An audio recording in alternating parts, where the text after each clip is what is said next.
শেষ হওয়ার পথে 2025 সাল, আর এবছর ফুটবল মাঠে নিয়মিত গোল করে সর্বোচ্চ গোলদাতা হওয়ার পথে কিলিয়ান এমবাপ্পে। তার ক্লাব রিয়াল ও জাতীয় দল ফ্রান্স মিলিয়ে গোল সংখ্যা এখন পর্যন্ত 60।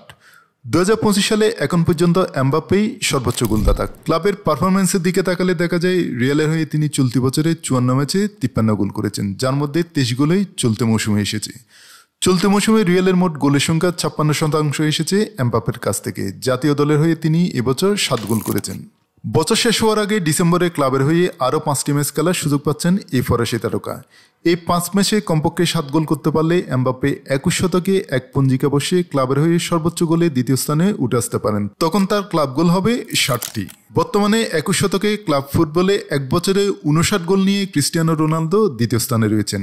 এমবাপ্পে 7 গোল করলে রোনালদোকে 3 ঠেলে 2 উঠে যাবেন। তবে ক্লাব ফুটবলে এক পঞ্জিকা বসে 79 গোল নিয়ে তালিকার চূড়ায় থাকা লিওনেল মেসিকে ছাড়িয়ে যাওয়া এমবাপ্পের জন্য অনেকটাই অসম্ভব, কারণ সেক্ষেত্রে তাকে 5 ম্যাচে 27 গোল করতে হবে। 2025 সালে সবচেয়ে বেশি গোল করার তালিকায় এমবাপ্পের চেয়ে 11 গোল পিছিয়ে 42 গোল নিয়ে দ্বিতীয় স্থানে রয়েছেন হ্যারি কেইন। তাই নাটকীয় কিছু না ঘটলে এমবাপ্পেকে ছাড়িয়ে যাওয়া কেইনের জন্য কঠিনই হবে। জাতীয় দলের গোল বিবেচনায় 5 ম্যাচ হাতে রেখে এমবাপ্পের গোল সংখ্যা এখন 60টি। 21 শতকে এক পঞ্জিকা বর্ষে জাতীয় দল ও ক্লাব মিলিয়ে 60 বা তার বেশি গোল করা ফুটবলার হলেন মেসি, ক্রিস্টিয়ানো রোনালদো ও রবার্ট লেভানডস্কি।